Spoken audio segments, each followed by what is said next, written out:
Okay. Thank you all so much. Thank you for attending today's First Thursday on Sustainable Cities with Sustainable Tulsa. We appreciate you all joining us. And before we get started, I wanted to just say thank you for joining us and hope that you're each staying safe and healthy right now. And again, we can't wait to see you in person, which we will next month. Megan will go ahead and launch a poll. Please take a moment and fill that out for us. That's really helpful for us as we evaluate our programs and make sure we continue to improve them for you. So thank you for taking a minute to answer those questions for us. And thank you to our sponsors. We have today our lead sponsor, Williams, our neighborhood partners, Public Service Company of Oklahoma and PSO Wind Choice. Our community advocates are American Waste Control, Cavanta, the Met, One Oak, Save Our Streams, Spirit Air Systems, and Tulsa Farmers Market.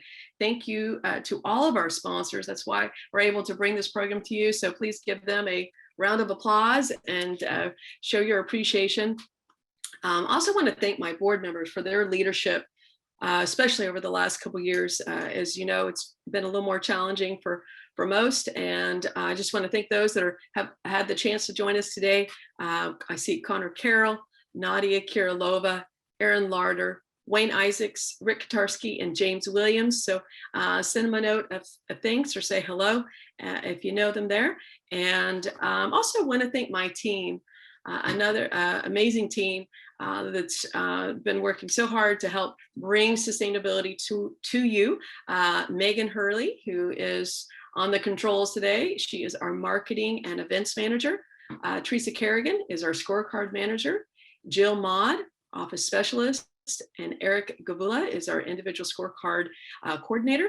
Our summer interns are Sam Bouchke and Denise Ford. So again, thank you to all of them for their hard work, and give them a round of applause and send them a note of appreciation.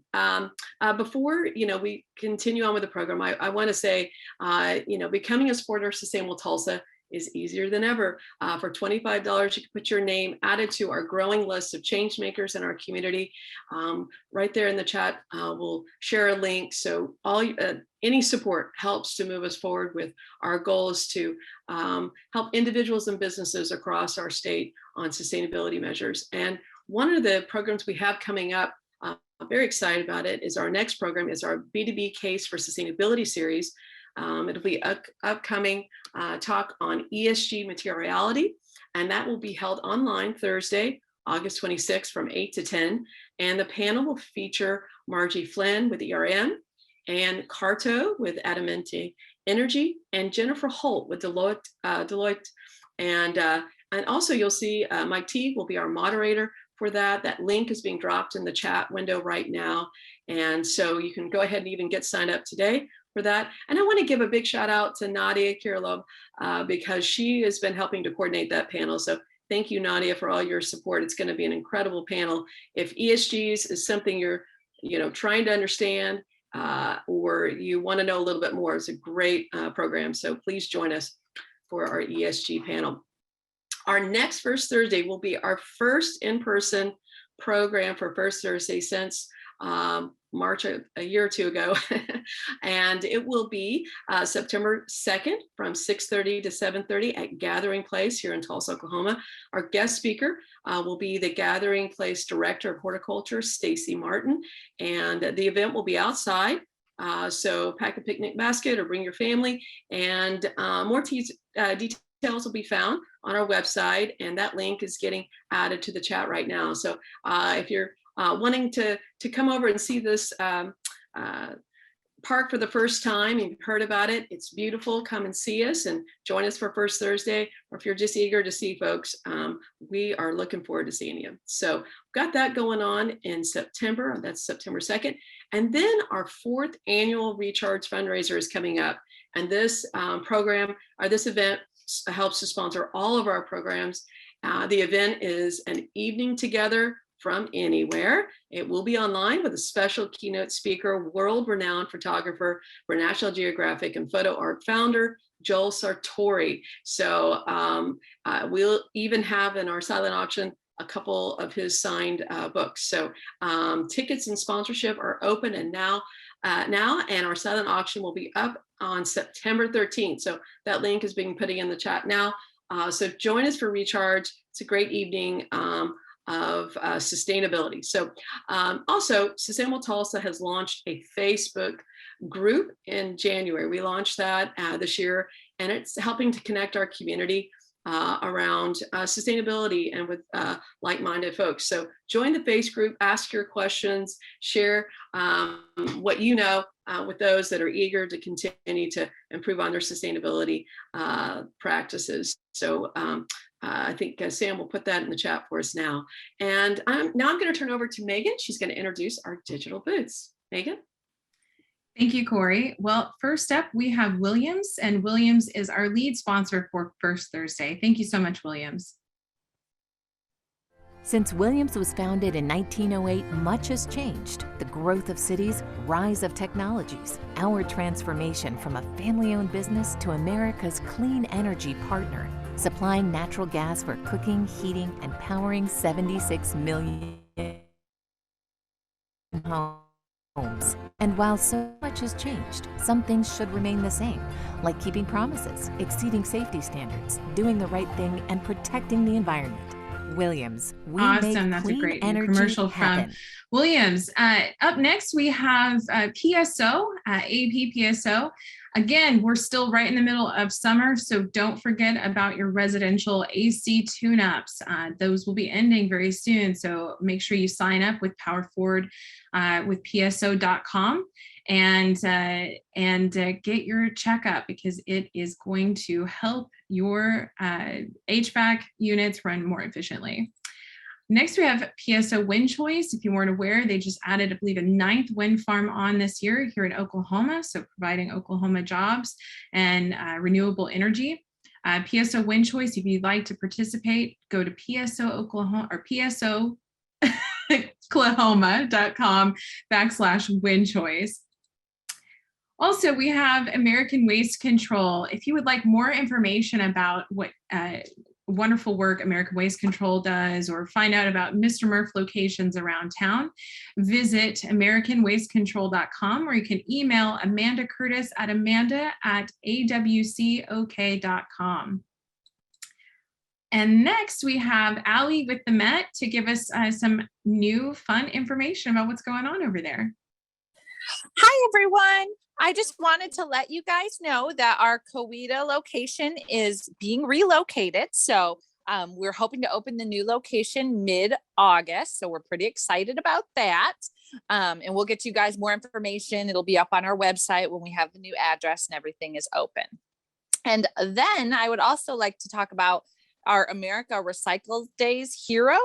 So you can nominate individuals, you can nominate businesses, governments, schools, nonprofits, events, anything that you think is, people are doing great recycling work. They're really a green business. They're a green individual, go ahead and nominate. And we'll have those nomination forms up on our website at metrecycle.com as well. Thank you. Thank you so much, Allie. We really appreciate it. It's exciting to hear about your new location. All right. And then I believe Janelle is with us from Save Our Streams. She might not be, but that's okay. Save Our Streams, if you aren't aware, their household pollutant collection facility is open without appointments. So you can actually come in, you don't need to make an appointment. And they also have their swap shop available. So if you have any, products that you no longer want in your house, but it's like, say, a full container of a solvent or something, bring it to the swap shop and see if there's something there that you can use, and you just swap it out. It's a really amazing program at Save Our Stream. So check out cityoftulsa.org/SOS. And up next, I have Kristen with Tulsa Farmers Market. Hey there. Yep, Chris had up here, Tulsa Market. Hi guys. Hey. Yes, I'm super excited that the Tulsa Farmers Market is able to be a sponsor of and in partnership with Sustainable Tulsa. Obviously, there is immense environmental reasons to support local and shop local. Obviously, you can see a few there, but we are in our 24th season and we want to invite everyone down to our market. We are open every Wednesday, 7:30 to 11 a.m. and every Saturday, 7 to 11 a.m. in Whittier Square. So please come out. It is National Farmers Market Week. So we're going to have a lot of fun playing in addition to all the wonderful food you can find at the market. That is so awesome. I love that you guys are over at Whittier Square now. That's so, I know you've been there for a little bit now, but it's great. So awesome. Well, Corey, I'm turning it back over to you. Thank you so much. And I hope to see everybody out at the market. One of my favorite things to do every week. So thank you for all the work, Chris, you and your team do, because I know it's a lot to put those on and a lot of great food. So thank you. And then if there's, any other things going on around the community in the Tulsa area, across the state, Oklahoma City area, please throw those in the chat and share with other folks some things that are going on. I know there's a lot that everyone's working on. So we need to share that. So now is my pleasure to introduce both of our speakers. Today we have T.O. Bowman out of Oklahoma City area, and he will be presenting first today. And so T.O. directs out of the Office of Sustainability in the City of Oklahoma City Planning Department. In that role, Bowman develops policy and manages grants, including energy efficiency upgrades and funded through the American Recovery and Reinvestment Act of 2009, and projects via the Federal Highway Authority Department of Energy and Environmental Protection Agency. In summer of 2020, Bowman led the office through the adoption of the city's first sustainability plan, ADAPT OKC, and I know we're going to hear about that. We'll also be hearing from John. John Tankard is a senior comprehensive planner with the Tulsa Planning Office. He received his bachelor's in architecture from Georgia Tech and his master's in environmental planning and design from the University of Georgia. He spent nearly 6 years working actually in Oklahoma City area. I think T.O. and he worked together as public health planner and the city's bicycle and pedestrian planner, leading the development of Oklahoma City's first comprehensive bicycle and pedestrian master plan called Bicycle Walk OKC. Since moving to Tulsa, John has led the ongoing update to the City of Tulsa's comprehensive plan, Planet Tulsa, as well as co-led with the city's planning effort for an upcoming bus rapid transit or BRT route on the historic Route 66. John lives in Riverview neighborhood with his wife Elizabeth and their 2 cats. In his free time, he likes to travel, hike, play disc golf, write music, and of course, ride his bike. So welcome. Thank you so much for you both being here with us today. Thank you, Corey. And I am going first, so I will start my timer as to not encroach on John's time. But as she mentioned, my name is T.O. Bowman. I'm the program planner for the Sustainability Office here in the Planning Department at the City of Oklahoma City. We are an office of 2. Ryan Baker is our senior planner and is a tremendous amount of support for our office. Our office was created, as many were across the country, back in 2009-2010 through the American Recovery and Reinvestment Act. Our city received a portion of funds to do a series of projects and create an office to carry the work into the future. And so that's what we're doing now. And again, as Corey mentioned, we developed the city's first sustainability plan called ADAPT OKC in 2015 when we moved into the planning department. And that's what I'll be covering today. So municipal sustainability issues in Oklahoma City's context, our geography, our development patterns, our economy, and our climate. So first, oops. There it goes. So first, talking about Oklahoma City, we are enormous. The geographic span of the city is 621 square miles. We're half the size of Rhode Island, bigger than New York, bigger than Los Angeles. The key difference there is we have a much different population density than those places. This growth was not an accident. And as you can see, we completely surround other municipalities and completely other jurisdictions that have other forms of government, other elected officials, decision-making bodies, and they total 26 square miles. I mean, that's a tremendous amount of land to work with. And so this, again, was not an accident. We grew because of our tax base or our lack of tax base. We are the only state in the country that makes cities and towns rely on sales tax for our primary source of revenue. I know you've probably heard that before, or most people on this call have, but that's something that bears repeating. It changes the way cities need to operate, and they need to think about their ability to provide those, or to meet those commitments, to provide basic city services and meet our residents' expectations. So again, looking at how we grew, we grew to an unsustainable rate in the 1950s and 60s, where we had extreme population density, but a city only about 30 square miles. Over 4 years in the 1960s, from 61 to 65, we added more land area than the entire city of Fort Worth. And again, that was to preserve that future tax base, to ensure that we would have adequate sales tax generation to maintain not just our streets and our buildings and things like that, but also provide water and sewer service to everyone here, and then be able to sell water also to the suburbs around the metro area.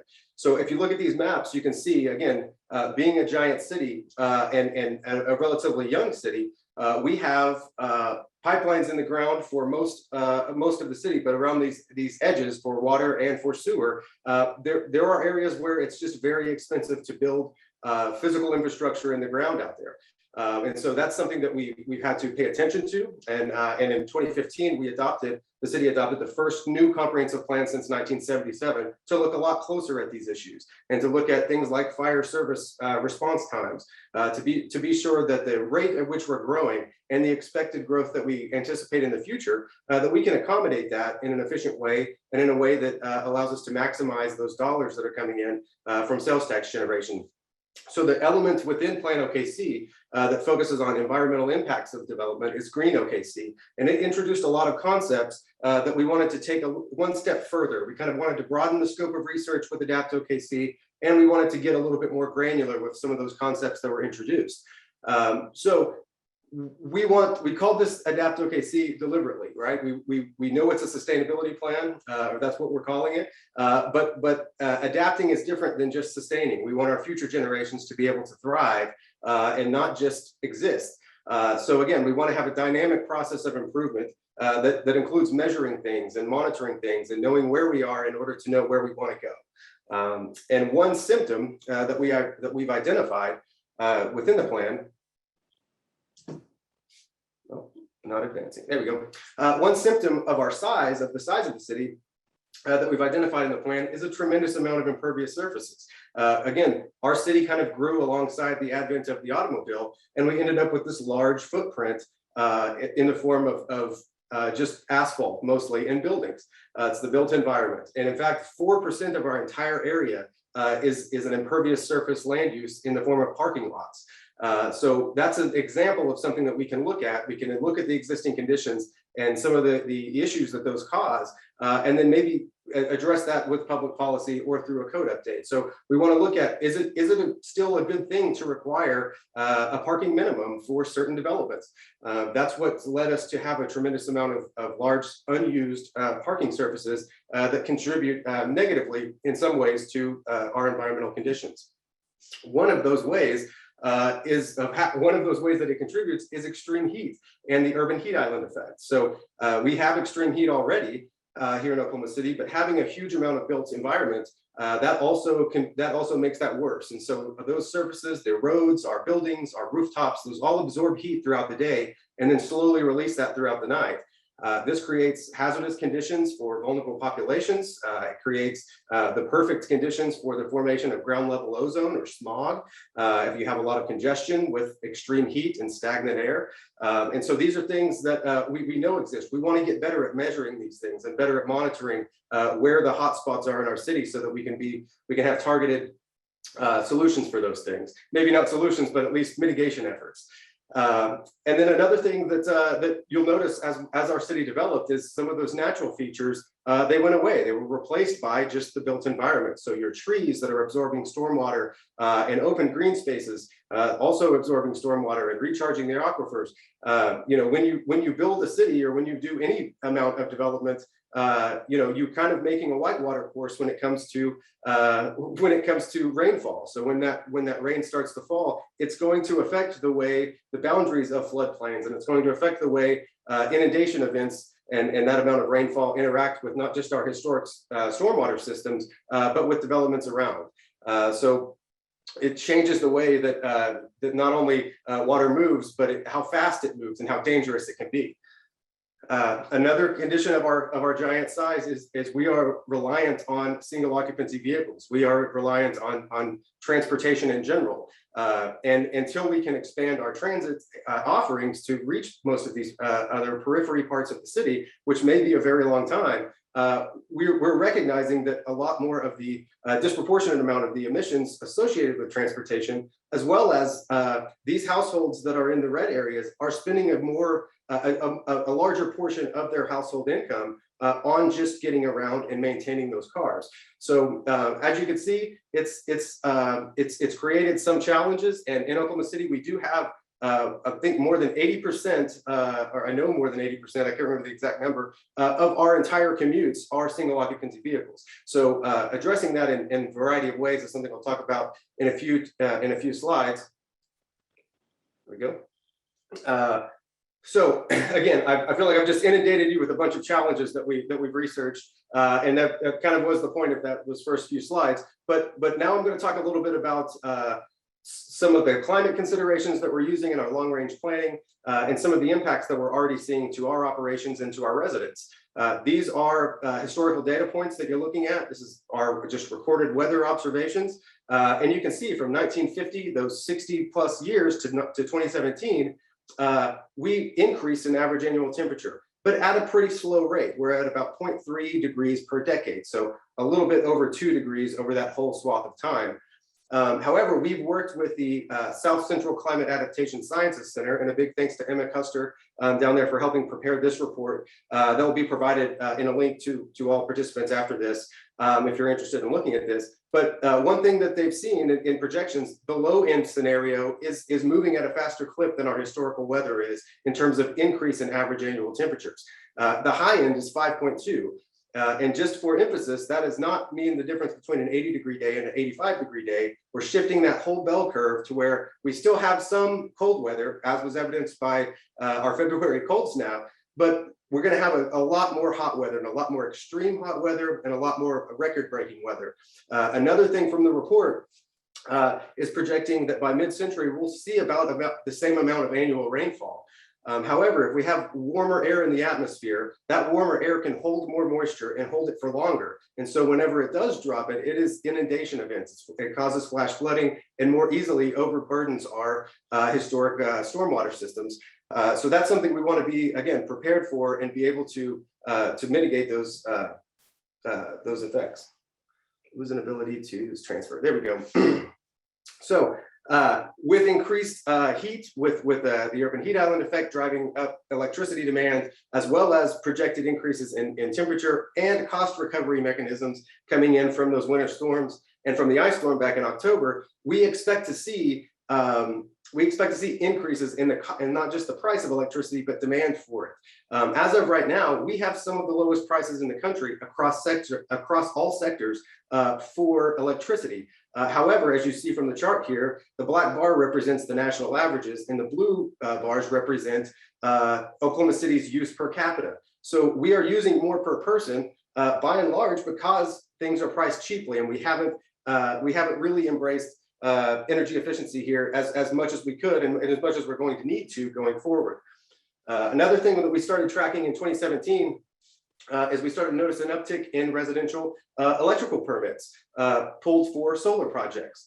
So people are recognizing and desiring the self-sufficiency and wanting to invest in this right now. And in Adapt OKC, we want to look at developing guidelines for solar-ready construction, both for city projects and for private development, to help reduce that upfront cost of solar once we reach that parity where it makes sense for a lot more people in terms of the investment they have to put in. Another thing we want to do is look at a criteria and a mechanism to assess return on investments for city projects. Do we include solar on everything? Do we just make it solar ready? These are types of questions that we haven't been able to answer to date, but we want to get the research together and be able to do that.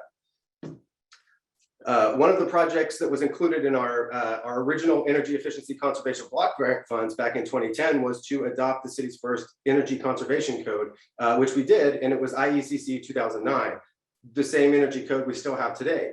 So what we want to do is look at that. Does it still make sense? Do we need more training for inspectors? And then also, what kind of timeline can we set to try to upgrade these? You can see the percent savings that are gained by each new iteration of this.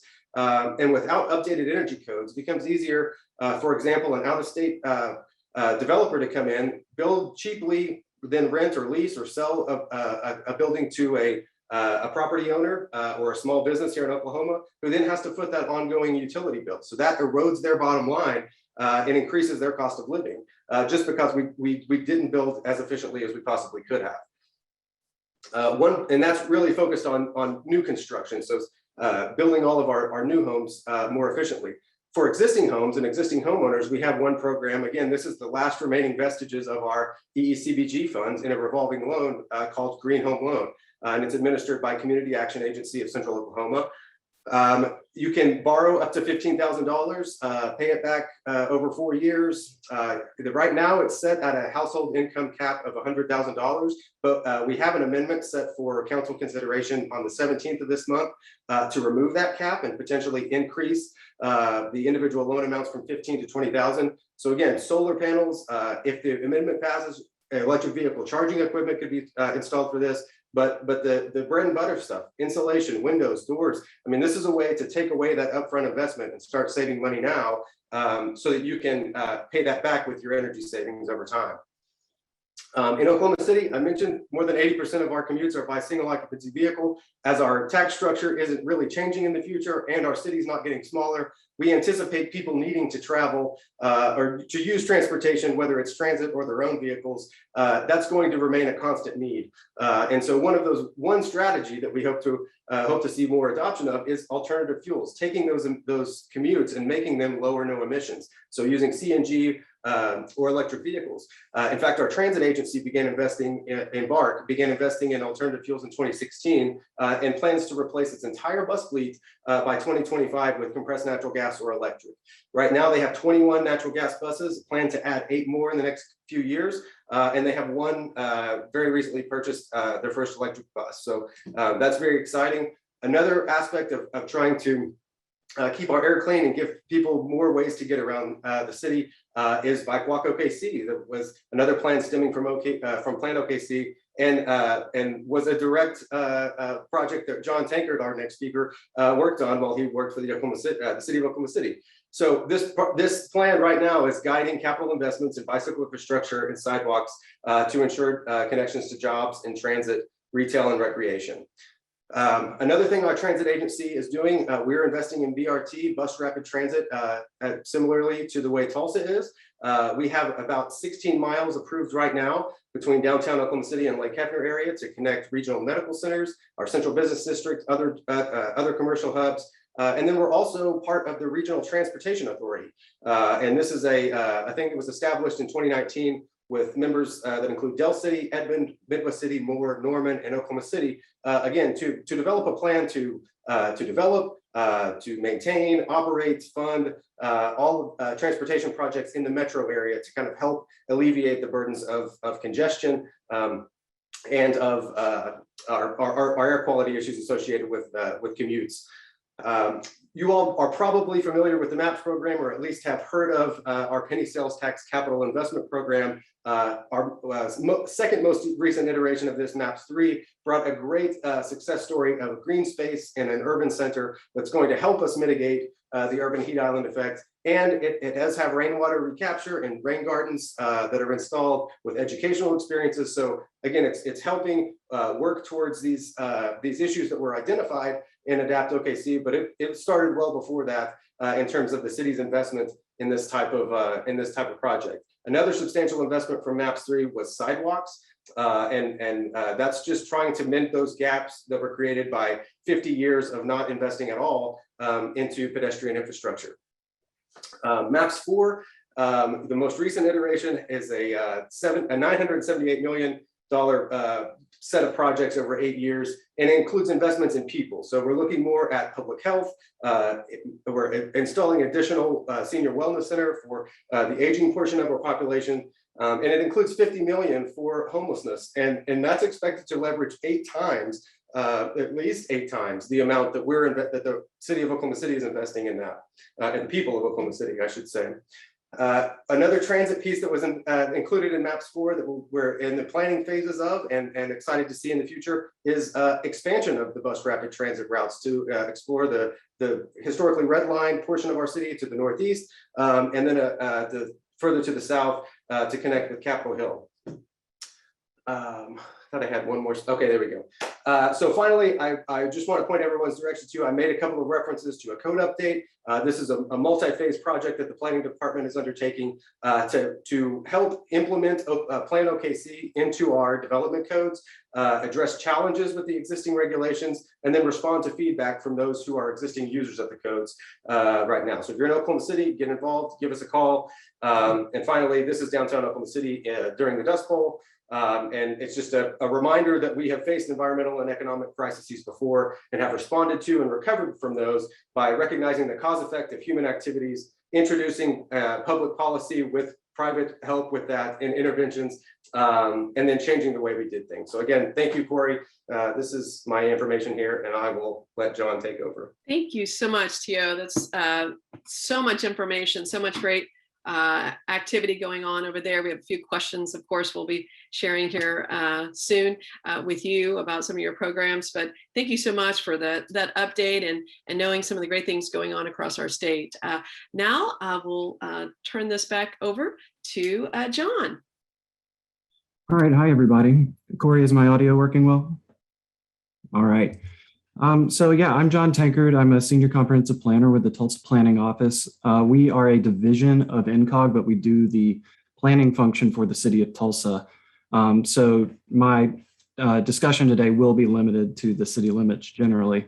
And I'm going to cover 4 things. I'm also going to talk about the BRT work that Tulsa's doing. And I'm going to focus a little bit more on land use as it kind of relates to sustainability, talking about 2 programs that we're going to be rolling out in the near future. And then, as my introduction said, we're updating the comprehensive plan at Tulsa. And so I'm going to share some of our draft ideas, goals, and strategies about how to enhance sustainability planning in Tulsa. So for those of you who aren't really familiar with BRT, I'm just going to quickly highlight some differences between it and standard bus service. So first off, it's more frequent. Standard bus services in Tulsa operate on 30 to 60-minute wait times between buses. Our BRT routes do 15 minutes. It's also more reliable and accessible. The stations are built flush with the boarding areas of the buses so that wheelchair-bound riders can easily access the bus. They have transit signal priority, which means as one of the BRT buses approaches a signalized intersection, it recognizes that the bus is coming and turns the light green so that the bus can pass through efficiently. Off-board payment options are available. When bus drivers are tasked with also being cashiers, it's something that really slows down service, dealing with dollars and coins and things like that. So being able to take care of that at the station before getting on the bus helps with efficiency. And we don't have this in Tulsa, but a lot of bus rapid transit systems around the world have dedicated lanes where only the buses can go, which obviously makes them more efficient and faster. So BRT is also convenient and safe. Our stations for the BRT system are enhanced with all sorts of details, including real-time arrival displays. So even though you would only have to wait a maximum of 15 minutes for the next bus, that display tells you exactly where it is. Helps provide some clarity about the service. There's lighting and emergency phones on each of the stations. And since these lines run later into the evening, that helps create, a safer, more comfortable experience for riders. And there are also multimodal elements to our stations, like this machine bike share stations, bicycle racks for parking, and they also serve as drop-off locations for e-scooters. So the Tulsa Planning Office was tasked with determining the route of our next bus rapid transit line. Tulsa already has a bus rapid transit on Peoria going north-south, and this will add an east-west connection. We were tasked with selecting between 5 options, A, B, C, D, and E, and we ended up going with E, and that is the result of a an extensive amount of data analysis. We had a steering committee put together with dozens of community organizations whose focuses were on equity, economic development, education and youth, and tourism. And for those of you in Tulsa, you know about Garnett Avenue. For those that aren't from Tulsa, here's some of the reasons we went with Garnett. First off, it was the most cost-effective option in terms of the impact it will have on the existing transit system. From an equity perspective, this alignment provides access to the highest rates of Hispanic and Latinx population in Tulsa, as well as there were high rates of disability and unemployment along the corridor. So we think that this alignment can help achieve some economic mobility for groups that have been underrepresented, underserved in the past. Along the alignment, we see a broad array of income levels. So we think that this alignment could provide transit options not just for low-income riders, but maybe attract some of our moderate and high-income residents as well. There's a lot of shift work jobs along this alignment. And I mentioned that the BRT routes go later into the day. And so we think that this route will really serve these job opportunities as well. From a tourism perspective, the alignment we chose has the most hotels as well as the most Route 66 landmarks and projects. There's a lot of potential for redevelopment along the corridor, whether vacant, underutilized properties. There's high access to social services, and possibly most importantly, this alignment aligns with the highest amount of existing transit ridership of all the options. So this is our final alignment. And shows all the stations, the station locations we've selected that have been prioritized along intersections with perpendicular transit routes as well as significant land uses. So this is the Peoria alignment and the Route 66 BRT alignment together. And what you see is the start of kind of a network of high quality transit service. So we have a spine north-south on Peoria, and this will add that east-west connection as well. However, just putting in the BRT is not necessarily enough to ensure its success or to ensure that we achieve our goals of higher transit ridership. There's a major land use component to that as well. So I'm going to talk about a program we're doing in the Tulsa Planning Office to stimulate new development on the corridor. So in 2017, the Peoria Avenue BRT had a land use framework completed by a consultant, and the Tulsa Planning Office has implemented that along the corridor by developing a mixed use rezoning program. So this is, elective. It's not a requirement, but basically if you are a property owner along a BRT route, you're eligible to rezone your property at no cost. All the fees are waived, so long as you rezone to the recommended mixed use zoning for your property. And the goal of this obviously is to stimulate transit-oriented development to best utilize the BRT system. That's, development that enhances the BRT system and is well served by the BRT. Since initiating this program, we've had more than 30 completed applications to rezone to mixed use along the Peoria Avenue alignment, and we're excited to get to extend this along the Route 66 alignment as well. For those of you who aren't familiar, mixed use is pedestrian-friendly development that combines two or more uses in one space, whether that's residential, industrial, cultural, commercial, what have you. And that can kind of be done in two ways. That can either be done vertically, where uses are combined in the same building, where you have your publicly accessible uses on the ground floor and more private uses upstairs. A good example of this in Tulsa today is the Campbell Hotel on Route 66, where you have retail uses on the ground floor, and then the hotel occupies the second floor there. And the other type of mixed use is horizontal mixed use. So it's the same concept, a mix of uses, but all on one site or on one property. And those uses should complement each other and be walkable within, amongst each other. So a good example of this in Tulsa today, also on Route 66, is the Mother Road Market. This area is developing rapidly, but it's being developed at a walkable scale. It's being considerate of the BRT coming in later. And so it's a great example of horizontal mixed use in Tulsa. This program works by property owners being invited by the planning office to rezone to mixed use. And once that's been initiated, they'll have discussions with staff to determine the best zoning classification and character designation for their properties. Zoning classification regulates the use and character designation regulates the form.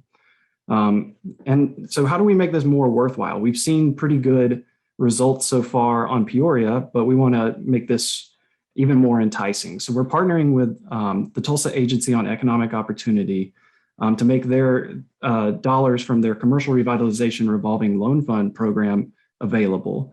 So these will be available for all commercial uses along the BRT alignment. However, if a property owner rezones to mixed use, they will then become eligible for a higher amount of loan fund dollars. And that's, these two things fit together nicely with some ongoing work from the Route 66 Commission, which includes a brownfield assessment and remediation program, as well as a facade grant and neon sign grant program. This map shows our recommended rezonings along the corridor. I'm not going to go into detail on the map, but just to say that it passes through two of our destination districts in Tulsa. So that's the Kendall Whittier Main Street on the west and the Tulsa Global District on the east. And so we've been working with the boards of those organizations as well as the Route 66 Commission to make sure that our recommendations align with their goals as we embark on engaging with property owners in the next couple of months to promote the program and ensure that our recommendations make sense for a given property. Another land use program that we're working on originated from a housing study that was done for the downtown and surrounding neighborhoods. And the priority action there was to remove barriers to missing middle infill development. And to accomplish that, the recommendation was to examine existing regulations and then to consider an infill overlay for the area you see on this map. And I'm going to explain that. First, for those who aren't familiar with the concept of missing middle, in Tulsa, you may, if you drive around town, you'll see a lot of these two things. So on the left, you have detached single family homes, just your standard homes. And then on the right, when you think of apartment complexes, you probably think of something that looks like this. What we're missing, though, is all of these housing types, this full suite of housing options that presently really aren't enabled by our code language. So things like duplexes, triplexes, and courtyards are prohibitively difficult to construct, and that's largely due to our regulations. So the overlay that is being developed and is moving through the City Council presently seeks to remove regulations with the goals of creating more affordability. Housing affordability is one of the biggest topics of discussion and planning in Tulsa, and I think as the pandemic moves forward, when the eviction moratorium is lifted, this conversation is going to get even more pronounced, dealing with issues of homelessness, dealing with issues of housing cost burden. All of these things are going to be part of the conversation for a while. So by removing these regulations, we also expand the choices, which, is more attractive for different family types to help Tulsa, develop more holistically. It's also a more efficient use of public infrastructure. Tio touched on this, showing maps of water and sewer serviceability in Oklahoma City, and we have those same concerns. Sprawl development is basically the least sustainable form of development you can have, in particular for a city whose population is relatively stagnant like Tulsa. So every time we have new subdivisions being built on the fringes that require new streets, new pipes, we're basically spreading out more thinly our ability to provide infrastructure and services in those places. The good news is that Tulsa has kind of hit most of the city limits with its development pattern. And so we've seen in the last decades a major shift towards infill development naturally. And so policies and programs like this will help ensure that that development is sensitive to the existing context, but also helps us achieve some of these bigger community goals. The overlay will allow these housing types in the zoning categories between our kind of average single family zoning up through our most intense multifamily. It's going to reduce lot and building regulations so that these types of buildings can be built on smaller lots. It's also reducing minimum parking requirements, as parking often takes up so much of a site that you can't even construct these types of uses. And finally, it's going to allow accessory dwelling units by right in all of these zoning classifications. So that's like a backyard cottage, something that could be rented out long-term. It could be a short-term rental. It could just be something that is on your property for when family comes to visit. So I'm going to wrap up by talking about Planet Tulsa. I'm going to give you a quick overview of the chapters that we've come up with for the updated plan, and then hone in on sustainability planning in the plan. So the original plan from 2010 had 5 chapters. We've updated that to have 9, 4 of which are basically standard updates to those existing chapters: land use, transportation, economic development, housing, and neighborhoods. 3 of which are brand new chapters: communities, which focuses on civic engagement and how the city can best communicate with and be communicated to different communities in Tulsa. Public services, which covers all the departments that provide those public services that get stretched by an unsustainable development pattern. History, culture, creativity, which provides guidance for how the city can best support those cultural, historical, and creative elements that make Tulsa such a unique place to live. The original plan had a chapter called Parks, Trails, and Open Space. We've split that into 2: Parks and Recreation, which gives guidance on programmed outdoor spaces, recreational assets, park planning, and then Environment and Natural Resources, which deals with more of those unprogrammed outdoor spaces, so our natural environmental assets. It also discusses disaster preparedness, pollution mitigation, energy use and production with consideration of Tulsa's carbon footprint, and then finally sustainability planning. So we've established this goal in the plan. These are draft goals and strategies that will be available for review in the upcoming months, and we'll want to get everybody's feedback on it. However, through an endless amount of subject matter expert engagement and public engagement, this is what we've come up with so far. So the idea that Tulsa develops inclusive sustainability planning efforts with dedicated offices and committees to facilitate the implementation of sustainable practices. Our first strategy, of course, is to update the 2011 City of Tulsa Sustainability Plan. We're fortunate to have Oklahoma City's Sustainability Office down the road that has gone through this recently to learn from. However, we don't have an Office of Sustainability in Tulsa. And I think that's something that's going to have to precede any update in order for it to, not just sit on a shelf if it were done by a consultant. So we're recommending establishing an Office of Sustainability either internally at the city or regionally at NCOG, preferably both. And even that won't be enough. We need to rely on the expertise in the community through groups like Sustainable Tulsa and all the people at this meeting right now. We need to establish some way to hold the city accountable to achieve the goals outlined in an updated sustainability plan, whether that's a working committee or an official commission. And finally, another way to kind of structure accountability is for the city to use metrics and standards developed by national organizations, such as scorecards, ACEEE's scorecard, the goals outlined by the Ready for 100 campaign, things like that.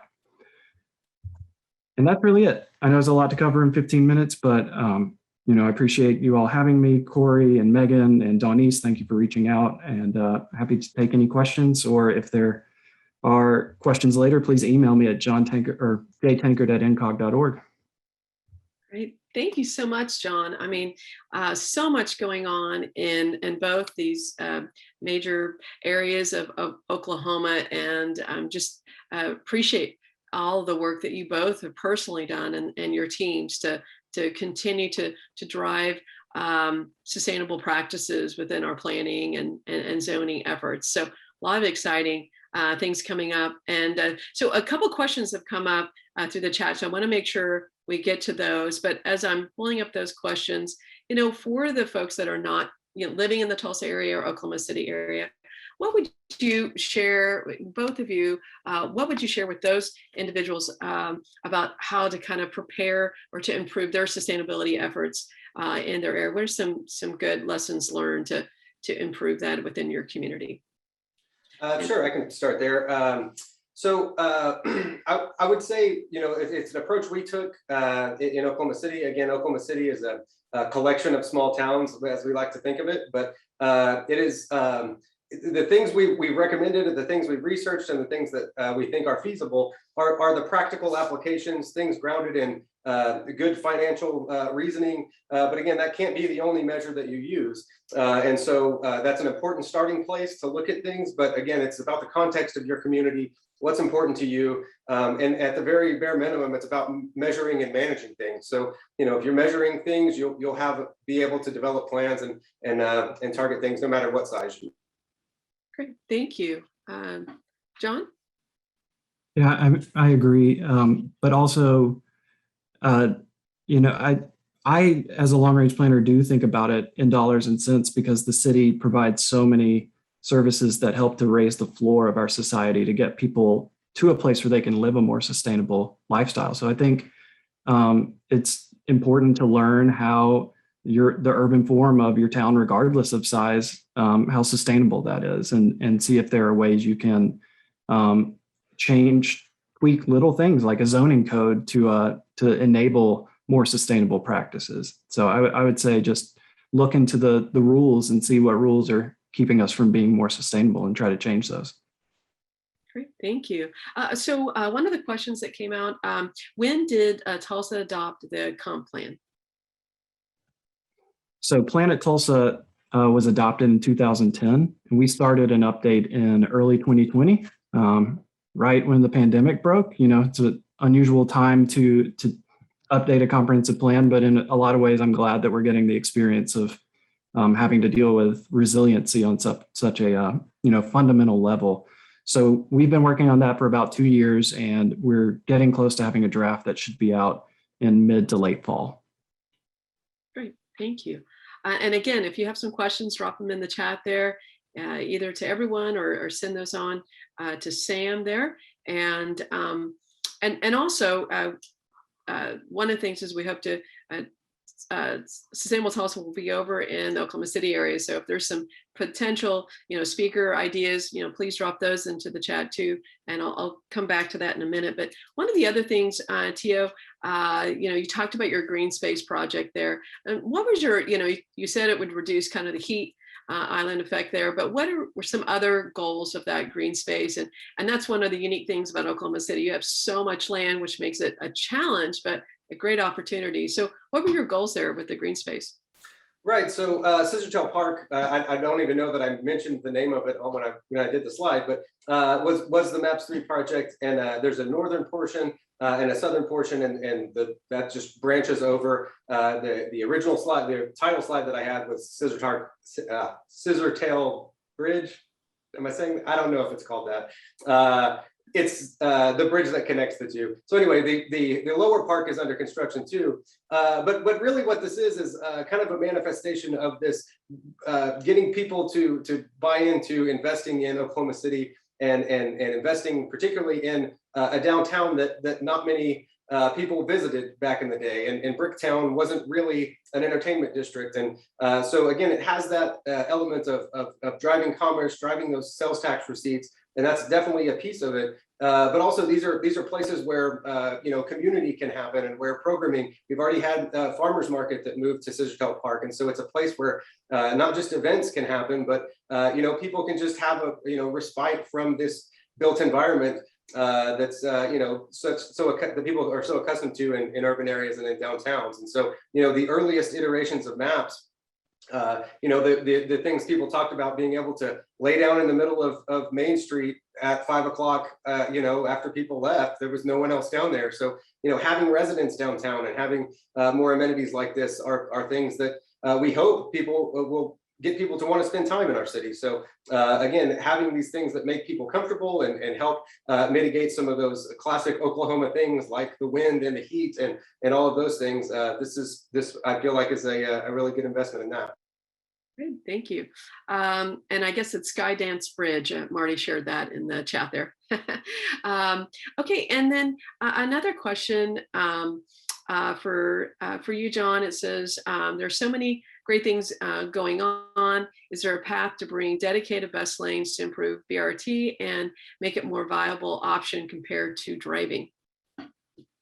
That's an excellent question. Yeah, there are federal grant programs that will enhance our ability to pay for our BRT. I mean, we've been looking at FHWA grants to get additional funding, and a requirement of that is 50% of the BRT route needs to be dedicated lanes. So that's not just something, I mean, there are incentives basically for that at the federal government. I think largely it doesn't occur in a lot of places because of political concerns. I mean, y'all see how people react when bike lanes get built.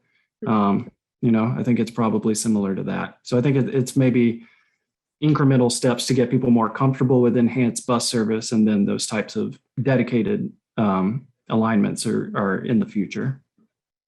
Great. And then another follow-up on that is, does Embark's new electric bus actually run on fixed route? And have you heard anything about the bus except that it was purchased? I guess that was the question out. Sorry, I lost my space bar. So I followed up with Marty on that. I'll have to follow up with Embark. I know that it is intended for a fixed route, but I don't know if it's actually hit the street or is assigned to one just yet. But I'd be happy to follow up and find that question as well. Great. Okay. And if you find out before we send out our information tomorrow, we'll add it in there. So that's great. And then also, John, to you as well, we've added some electric buses to the Tulsa fleet. So what's the status of our electric buses now? Well, thanks to Adrian for cluing me in earlier, but it sounds like we're going to have 4 electric buses in service by the end of the month. So keep an eye out for those. Great, thank you. And yes, Adrian's with us today. Thank you so much. Big proponent in making sure we had a lot of EV charging stations across the state, amongst other things. So thank you for joining us today, Adrian. And Adrian actually had a question. How has the public reacted to the Adapt Oklahoma City? How's that been going? It's been going great. I think the public was really receptive of it, and a lot of things made sense to them. Again, it was a foundational document. We hadn't done this level of research on these issues before, so it was kind of setting that groundwork for what we have coming in the future. And we do have 2025 major update planned, and we do hope to have a more full-throated kind of public process there. As John mentioned, the pandemic disrupting a lot of things, and I don't even know that I have to say that out loud anymore. But when we got the plan adopted, which was last summer, July of 2020, the lead up to that was right in the heart of that pandemic. And so our public outreach and what was going to be in-person meetings, and again discussions with the community with our draft, we didn't really get to have those. So most of that was virtual. But again, for 2025, we expect that to look much differently and much more community involvement in the refinement of that plan going forward. Great, thank you. And one last question, and then we'll have to wrap up here. Some great questions. Have you looked into low head hydropower from their wastewater discharge to self power these plants, and investigate these recently? And I guess there's a positive sustainability feature. So I guess kind of looking at hydro when it comes to sustainable planning.